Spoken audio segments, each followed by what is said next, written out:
So here we are, top 10 games of 2020. Now here's the problem. I've played a couple more games, so I'm going to put them on this list. And when I was going through the list, I'd already recorded some of this. And I was like, where would these games fit? So I kind of slid them into places where they would probably be. So you can either just say, hey, they're tied, or knock everything down. But I wanted to include them because I had played them, and I really liked them. So that's why they're in the top 10. So let's go through this list, and we'll look at the top 10 games, or about 10, of 2020. Number 10, originally I had Hard City here, which I will keep here, but I'm also going to throw Code 3 in here. So Code 3 and Hard City. Let's talk about each of these. They're kind of tied. So Hard City is a cop game where you're fighting these mutants, moving around the board and accomplishing scenarios. And I feel like this is a very good game that just slid under the radar. Didn't make as much on Kickstarter, some other miniature games, and I kind of wonder why. But it's a really fun experience. A simple game, and it's really fun. It has all these different scenarios and characters you can go through.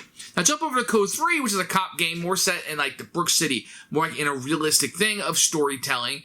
Kind of same thing. You have the tiles, and you're going through. There's no miniatures in this one, but you're going through the scenarios and you're playing. These games are very similar. One over the other, I don't know. It's pretty tough at this point, so I made them equal. Both are great picks, and both fell under the radar, and both are games I feel like you should track down and play, especially if you like that cop theme at all. Number 9 is Santa Monica. For some reason, this game, when it was on pre-order, really spoke to me, so I got my local game store to get a copy, and I took this home, and I really enjoyed it.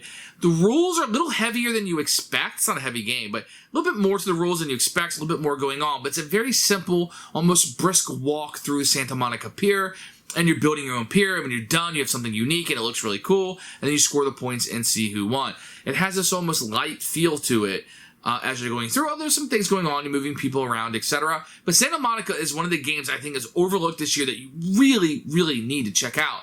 This is a very solid game, and it could have easily been higher on this list. Number 8 is going to be a little bit of a cheat, because I'm going to have a tie here, but I'll explain why.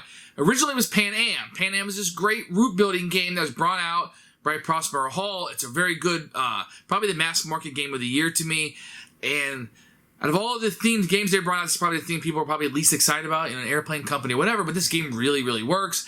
I like it quite a bit. It's an excellent gateway game. I also ended up playing Fallout Shelter, the board game by Fantasy Flight Games, and I threw this in. Now, this is the little worker placement game that they have about living in the shelter, and this game really, really blew me away. It was much more fun than I anticipated.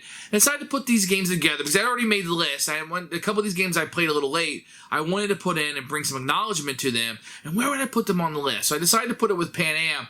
2 overlooked games, very, very fun. Games that I liked and ones that you probably haven't checked out yet. And I think you should check out both of these. Number 7 is Ultra Quest. So the Sadler Brothers brings us another game in their Divergent deck system, or whatever you want to call it.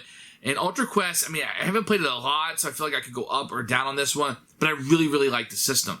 I played maybe 3 or 4 games so far, and I really like what I see, and I like the dungeon crawl aspect of it, and I like the different decks that you're going through, and it can really shake things up, and I really like that system. They really have a winner, and yeah, they've been beating that dead horse for a while, but I like it quite a bit. And remember, it started with Walking Dead No Sanctuary, and here is their newest one, Ultra Quest.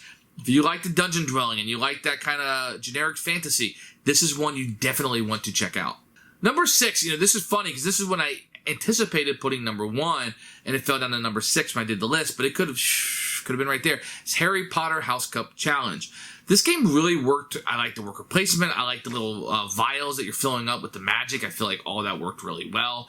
And we had a blast with this one. This is a game that checks like almost all the boxes for me. They put an IP or theme on it that just really drives home with our family. My family likes Harry Potter quite a bit.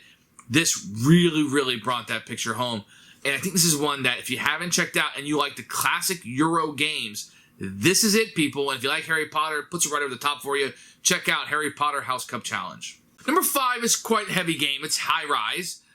Network's one of my favorite games ever released. Didn't even want to try the Bad Medicine game that Gil put out between it, but Highrise is back to what he is used to doing, which is putting out quality games. I know there were some Kickstarter issues. He couldn't get it funded at first, and he had to scale it down, but this is a really fun game. It's one of those where you can go as far as you want, but if you go too far, you can't go back. So giving up spaces for the other players. And that really works here as you're building these high rises and trying to score as many points as you can. There was another Kickstarter to upgrade some of the components that was left out of the first one, so now it's known as a good game. You can go back and you can sell the upgrades, and I did go in for that. This is an excellent game. Highrise is one that you definitely need to check out. Number 4 is Endangered. This is a great cooperative game with a really good theme of saving the lives of animals, and I really like this one about these endangered animals quite a bit. It has a really neat mechanism how you're putting out, it's a worker placement, but you're putting out the cards. So you're choosing what actions are going to be available in the game. It has this really neat scoring system that's going to have across the top of where you're trying to get these votes to change the legislation, right? And you're trying to save these animals' lives as you go.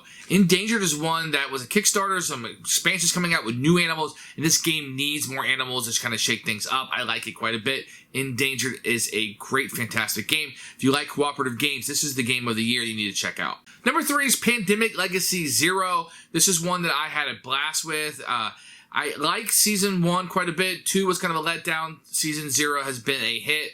Probably my favorite of the 3. And once again, you know, you start this and you play through all of it, so you get to play the game quite a bit. And it really just is Pandemic with extra stuff going on, right? But I really had an enjoyment of it. Played it a lot, had a great time, and it's one that if you like the legacy, these are still the cream of the crop when it comes to legacy games, and Season 0 did not let us down one bit, and brings us back up after what Season 2 brought to the table. Number 2 could definitely be number 1. I went back and forth. I had it for number 1, and went number 2, 1 is Marvel United. Marvel United has been a fantastic family game. We love Marvel in this family. It's probably our number 1 IP that we like. And it's a great family game with a lot of variability in the characters and the villains. Now, I really think they could have got out all the expansions this year, that this would have shot to number 1. But right now, I can only judge it on the core game and what's available. And it is a fantastic game that I really liked. It's very simple, nothing too complex. Some of it's abstracted out, but it definitely works for us. And one, I should tell you, if you're passing on this for any of the aesthetic reasons or anything, it's a CMON game, you just don't happen to like it, this is one that if you like Marvel, you're definitely going to want to check out. Number 1 is Viscounts of the West Kingdom. I'm a big West Kingdom fan. Shem Phillips is one of my favorite designers, and this game did not disappoint. When I first started looking, I was like, oh man, this is going to be a bomb. What did he drop here? Great time. Now, this is probably going to be number 2 on the list and show up to number 1. I do need more plays of it. You know, I see how these things kind of shake up afterwards after some time. But boy, did I have a good time with this one. This is one you should definitely check out and include on your list of games you have to play in 2020. Be mindful, this is a deeper Euro game. If you don't like that kind of thing, maybe it's not for you. But if you're looking for a very rewarding experience with a lot going on, this is it for you. So that's our countdown of top 20 games of 2020. I put a couple extras in there for you. It's been a great gaming year. No disappointments here. I do have some games on the list. I'd recommend you going back and trying out some of these little Kickstarters you may not have heard of. But this is my list. I'll update it in the future to see maybe I played some other games. Maybe something would fall down, didn't live up to the hype. Night of the Living Dead's kind of doing that already with some of the broken scenarios they have.